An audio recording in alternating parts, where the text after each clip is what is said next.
Om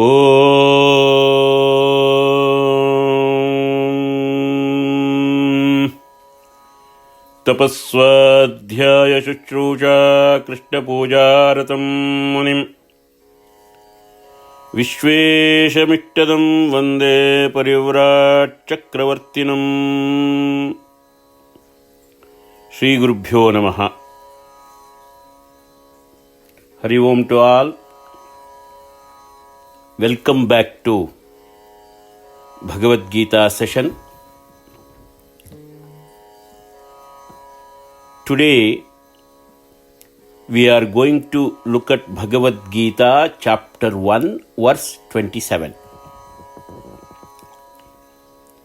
Until now Arjuna saw relationships in categories: elders, teachers, uncles, brothers, sons, grandsons, and friends. Now the vision deepens and widens. This verse shows how every possible human bond comes into Arjuna's field of vision and leaving no emotional escape route. Let us look at the shloka first.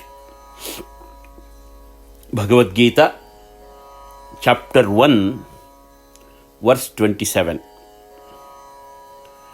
Shvashuran suhrudaschaiva सेनयोरुभयोरपि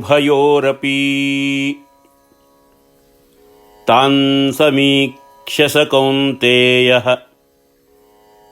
सर्वान् बन्धूनवस्थितान्.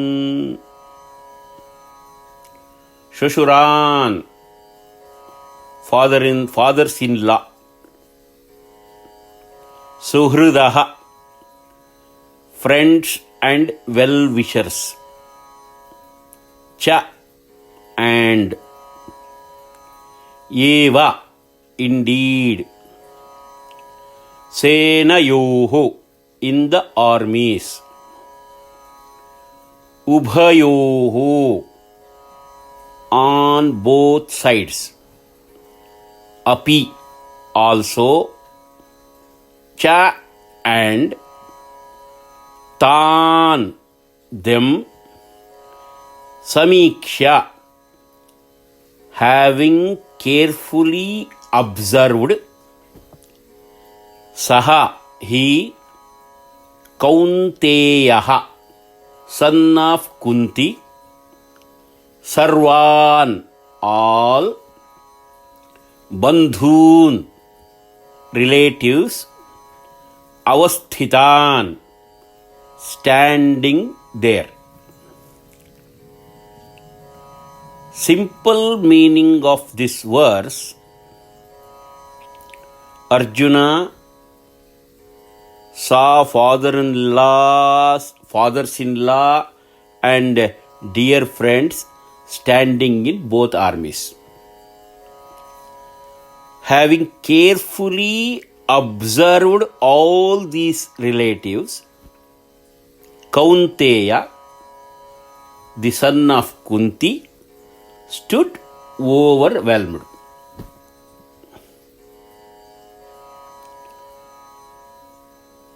When we go deeper into the explanation, then only we know how and what exactly Arjuna felt. The shloka starts with Shvashuran. Shvashuran suhrudaschaiva senayorubhayorapi. Shvashuran. The word Shvashuran means fathers-in-law. The Shvashuran word is very telling here.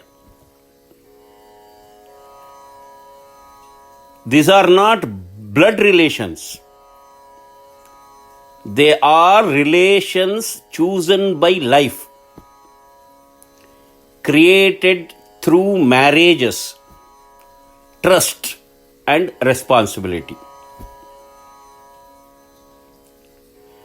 Hurting them feels different. It feels chosen, not inherited. That pain is very sharper. Arjuna realizes this war will destroy not just bloodlines but family structures created with care.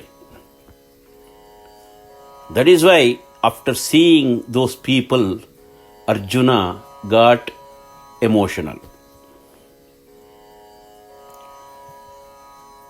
Next comes the word Suhridaha. Suhridaha means friends and well-wishers. Suhridaha does not mean casual friends. It means people who genuinely wished Arjuna well. People who became friends over the time through shared life, trust, and experience. What hurts Arjuna deeply here is some of these friends are standing with him, some are standing against him. Even people who are standing against him, not necessarily because they believe in adharma,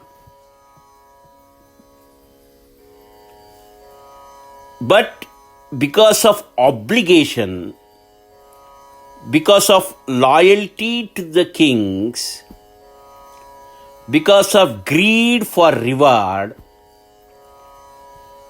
because of fear of consequences. That is why they are standing against him. This breaks Arjuna's heart. Because when friends stand on opposite sides, the war is no longer about victory. It becomes about betrayal of conscience. That is why when he saw lots of his well-wishers in opposite side, and even though some of them are with him as well, he started feeling nervous. That is why the word exactly says next, Senayor Ubhayorapi. Senayor Ubhayorapi. Bhagavad Gita deliberately says this word, Senayor Ubhayorapi. Both armies. This is very crucial. Arjuna realizes no matter which side wins, loss is unavoidable. Victory here cannot be celebrated. Someone's father, someone's son, someone's friend will fall. This realization drains his strength.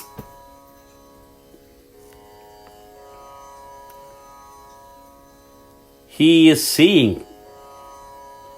He is not merely seeing. That is what exactly Gita says in next. Tan samikshya. Tan samikshya does not mean a casual look. Samiksha means looking again and again, or seeing clearly again and again, observing carefully, absorbing what is seen. Arjuna does not just glance and turn away. He keeps looking, and the more he looks, the more identities disappear. More relationships surface, and more connections surface. It really hurts him deeply. That is what exactly next word says. Sarvan bandhun avasthitan. The Gita does not say teachers, elders, brothers, friends, grandsons, etc. It simply says bandhun, relatives. This is very important. At this moment, teacher or student, elder or younger, friend or opponent, blood relation or relation by marriage, all distinctions collapse. Everything becomes my own people. This is exactly where Arjuna's inner strength breaks. A warrior can fight enemies. A warrior cannot easily fight his own bandhus. I mean, relatives. So that is where Arjuna started losing his emotional control. Then one exact word uses Sanjaya here. Kaunteya, the son of Kunti. Again, this is deliberate. Sanjaya is subtly reminding Dhritarashtra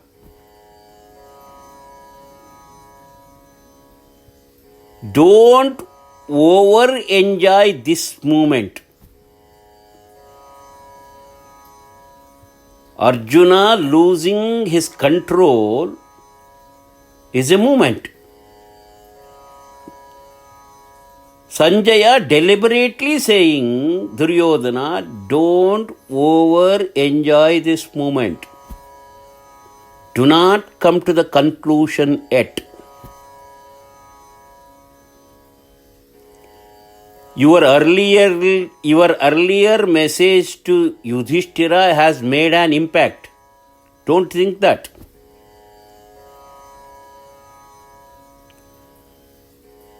Remember what that message was. Duryodhana decided to go for war. Before that, Dhritarashtra once sent a message to Yudhishthira.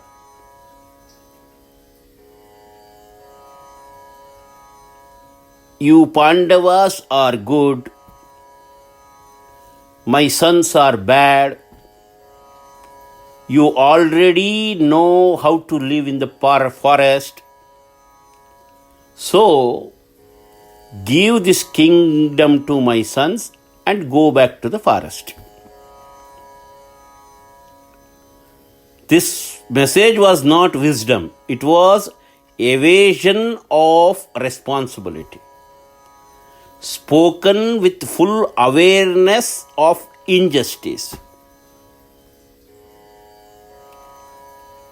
So, don't think that your message to Yudhishthira has made an impact. Sanjaya is reminding Dhritarashtra here. Arjuna's present emotional collapse is not the result of that message. It is not surrender. It is not retreat. Arjuna is shaken because he is human, not because he has accepted injustice. That is why don't over enjoy the situation. Don't come to the conclusion. Yes, Arjuna is shaken now, but remember, he is Kaunteya. He is Kunti's son. And remember what Kunti said to Yudhishthira. When the war was finalized, Kunti said firmly to Yudhishthira, as a Kshatriya woman, I would rather have a son who dies in battle than a son who lives without standing for righteousness. Do not retreat from dharma. Stand up. Fight for justice. This is the message for Yudhishthira. So, by using the word Kaunteya, Sanjaya reminds Dhritarashtra, this momentary collapse does not define Arjuna. His mother's fire still burns within him. So, don't come to the conclusion. That is why he uses that particular word, Kaunteya. Yes, Arjuna has lost composure for now. Emotion has overtaken. But this is not the end. He is Kunti's son. He has Krishna with him. And when Hrishikesha, the controller of the senses, stands beside someone, that person is never abandoned. Krishna definitely going to take care of him. So, don't underestimate or come to the conclusion of this emotional collapse is a impact of your message. Bhagavad Gita chapter 1 verse 27 shows us that Arjuna is not collapsing out of fear. He is collapsing out of deep moral sensitivity. Friends, relatives, well-wishers all stand divided by obligation and greed. For a sensitive heart, this sight is unbearable. But this collapse is temporary. Because behind this shaken warrior stands the strength of Kunti, stands the presence of Krishna, and the unfolding of divine purpose. What happened next? When attachment and compassion override wisdom and dharma, and its consequences will unfold in the next few verses. God bless you all. Hari Om. Sarve bhavantu sukhinah. Sarve santu niramayah. Sarve bhadrani pashyantu. Ma kaschid dukkhabhag bhavet. Om Shanti, Om Shanti, Om Sham.